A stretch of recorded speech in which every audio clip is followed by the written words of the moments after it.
السلام علیکم عزیز طالبات، آج جمعے کا دن ہے، میرا 28واں لیکچر ہے، 7 تاریخ ہے، 8واں مہینہ ہے اور 20 سال ہے۔ بیٹا ہم نیا ٹاپک شروع کر رہے ہیں، خالہ جان السلام علیکم۔ السلام علیکم، اس کو صحیح پروناؤنس کیا کریں۔ اس کی ہم نے پڑھائی کرنی ہے اور املا کے الفاظ، میں پہلے املا کے الفاظ پڑھ رہی ہوں تاکہ چیپٹر کی ریڈنگ آپ کو آسان لگے۔ السلام علیکم، ہاتھ بٹانا، سنجیدہ اتوار، سودا سلف، سائیکل، مشق، کبھی کبھار، حساب کتاب، ماہر، میکسی، فراک، ملبوس، پہنا ہوا، آگ بگولا، بہت زیادہ غصے میں آ جانا، کانپ، غصے میں انسان کانپنے لگتا ہے نا، جیسا منتظر، انتظار کرنا، لطف اندوز،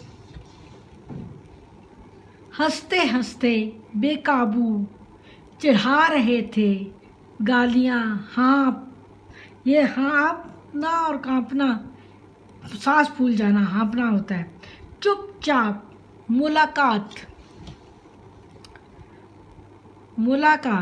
شناسائی یعنی تھوڑا جاننا، شناسائی،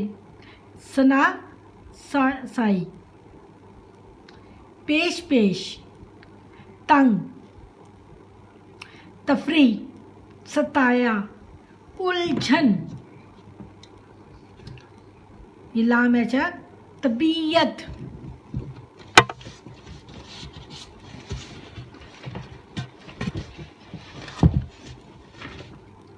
حساس، پرتاثیر انداز، ثبوت، ندامت، توقع، غلطی، آنسو جھلملا رہے، چھلک پڑی، آئندہ۔ سمجھ آگے ان ورڈز؟ اس کی پکچر بھی سینڈ کر دوں گی، آپ کو ان کو بار بار پڑھیے گا اور املا کیجیے گا تو آپ کو یقیناً آپ کی ریڈنگ بہتر ہو جائے گی۔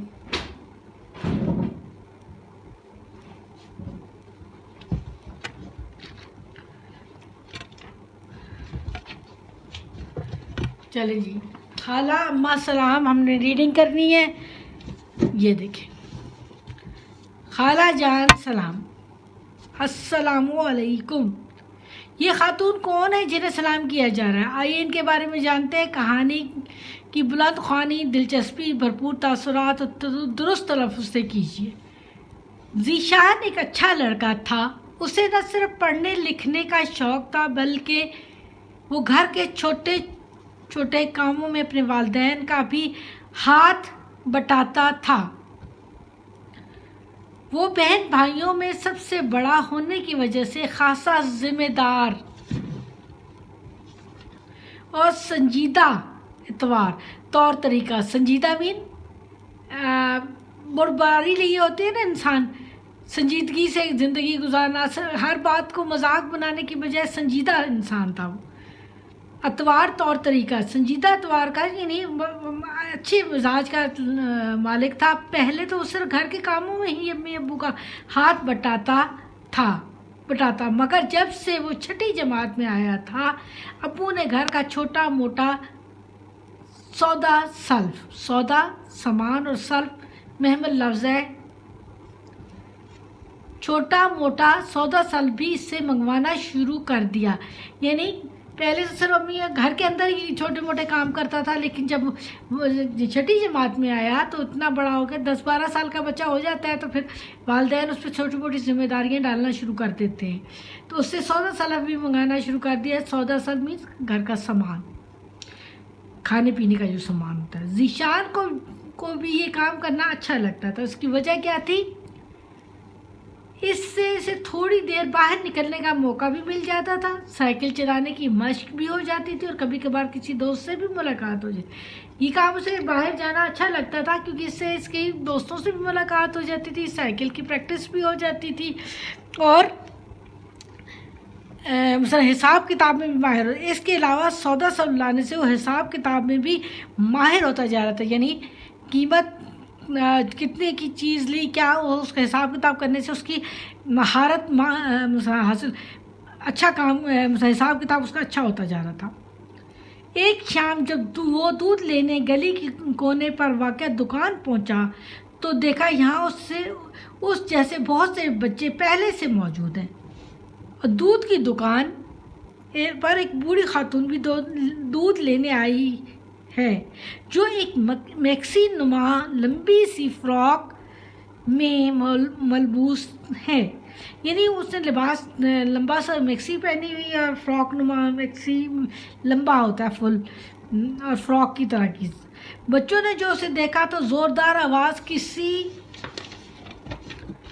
بکری خالہ بکری خالہ بکری خالہ، یہ سن کر خاتون زور سے دار آواز سے کہا بکری خالہ بکری خالہ، یعنی اس خاتون کی شکل و صورت کو انہوں نے ایک جانور کے ساتھ ملا دیا، اور بچے اس کو چڑھا رہے تھے، اس پہ اس خاتون کو غصہ آ رہا تھا۔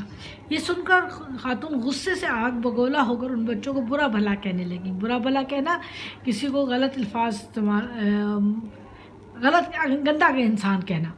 وہ غصے کی شدت سے کانپ رہی تھیں، بچوں کو بددعائیں دے رہی تھیں، اور انہیں بے طرح کوس رہی تھی، یعنی جب انسان دکھ میں ہوتا ہے تو پھر جو وہ طنزیہ گفتگو کرتے اس کو کوسنا کہتے، برے الفاظ کہنا۔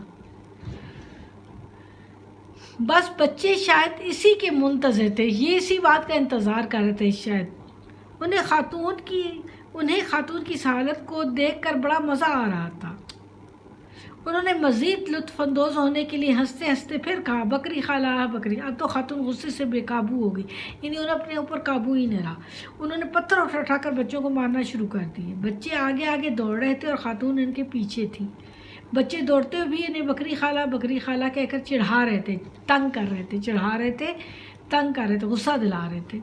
اب وہ خاتون انہیں گالیاں دے رہی تھی، ہاتھ اٹھا کر بددعائیں دے رہی تھی، بھاگ دوڑ کی وجہ سے بری طرح ہانپ رہی تھی، ان کا سانس بہت بری طرح پھول رہا تھا۔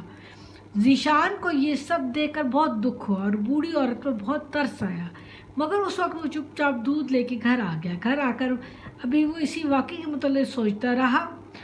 اسے ان بچوں پر بہت غصہ آ رہا تھا، جن کی وجہ سے وہ بوڑھی اور کمزور عورت کی اس حال کو پہنچی تھی۔ دوسرے دن ان کی ملاقات راشد سے ہوئی۔ راشد سے اس کی دوستی تو نہ تھی، مگر شناسائی تھوڑا بہت جانتا تھا، شناسائی ضرور تھی۔ وہ کبھی کبھار اس کے ساتھ کرکٹ کھیلتا تھا اور اگلی ہی گلی میں رہتا تھا۔ کبھی کبھار کرکٹ کھیلتا تھا، زیادہ دوستی نہیں تھی، تھوڑی سی جان پہچان تھی، شناسائی تھوڑی سی جان پہچان۔ راشد بھی بوڑھی عورت کا تماشا بنانے میں اس روز پیش تھا، یعنی آگے تھا، ساتھ تھا ان لوگوں کے۔ ذیشان نے اس سے پوچھا تم آخر اس بوڑھی عورت کو کیوں تنگ کرتے ہو؟ راشد نے کچھ سوچ کر کہا بوڑھی عورت سے تمہاری مراد کہیں خالہ بکری تو نہیں ہے؟ ذیشان نے کہا بھلا یہ کیا نام ہوا بکری خالہ، جب کہ اس نام سے اتنا چڑھتی ہیں تو تم انہیں اس نام سے کیوں پکارتے ہو؟ یہ کیا نام ہوا؟ وہ اس کو غصہ آتا ہے، وہ ذیشان کہتا ہے وہ اچھی عادات کا مالک تھا نا، یہ بچے تو شرارتی اور بدتمیز تھے۔ آپ لوگوں کو اچھی باتیں سکھانے کے لیے اسٹوریز اس ٹائپ کی بھی سنائی جاتی ہیں تاکہ آپ اچھی باتیں سیکھیں۔ کسی کو تنگ کرنا بہت بری بات ہوتی ہے، آخر وہ انسان ہے، جانور نہیں۔ راشد معنی خیز انداز مسکراتے ہوئے، معنی خیز ایسے طنزیہ مسکراہٹ جو ہوتی ہے نا اس کو معنی خیز مسکراہٹ کہتے ہیں۔ معنی خیز انداز میں مسکراتے ہوئے، یعنی اس کا خاص معنی ہوتا ہے، طنز کر رہا ہوتا ہے نا انسان جب، تو اس طرح کے انداز میں وہ مسکراتے ہوئے بولا ہاں ہیں تو انسان ہی، مگر بکری ان کی چڑ ہے، اس سے اتنا چڑھتی ہیں کہ بس مت پوچھو۔ پھر وہ غصے میں آ کر جو حرکتیں کرتی ہیں ان میں ہمیں بڑا مزہ آتا ہے کہ وہ بس کیا بتاؤں، اور ہم ہی کیا وہ پورے علاقے میں جہاں سے گزرتی ہیں بچے انہیں اسی نام سے چڑھاتے ہیں، یعنی تنگ کرتے ہیں اور خوب لطف اندوز ہوتے ہیں۔ یہ لطف والی بات تو نہیں ہے، بچے ہیں نا وہ اپنی غلط حرکت کو بھی انجوائے کر رہے ہیں، مفت کی تفریح ہے۔ خالہ بکری بھی ذیشان اسے سمجھاتے ہوئے کہا دیکھو ایسا کرنے سے انہیں تکلیف ہوتی ہے، تم لوگ انہیں مت ستایا کرو۔ یہاں تک آج ہم پڑھ لیتے ہیں، پھر نیکسٹ پارٹ کے تو ورڈ میننگ کر لیں گے، ٹھیک ہے؟ سمجھ آ گئی بیٹا؟ مشکلات تو کوئی نہیں، ستانا، تنگ کرنا، تفریح، لطف اندوز ہونے کے لیے، یا سیر و تفریح جو ہم کرتے ہیں تھوڑی دیر کی ریلیکسیشن کے لیے، اس کو کہتے ہیں۔ کوئی اور مشکلات اگر آپ کو لگے تو پھر بتا دیجیے گا، پھر میں اس کی میننگ آپ کو کروا دوں گی۔ اللہ حافظ بیٹا۔ اچھا بیٹا، چیپٹر کو ریڈ آؤٹ بھی کیا کریں، جب ریڈنگ کی جاتی ہے تو اس کو سمجھا بھی کریں۔ اللہ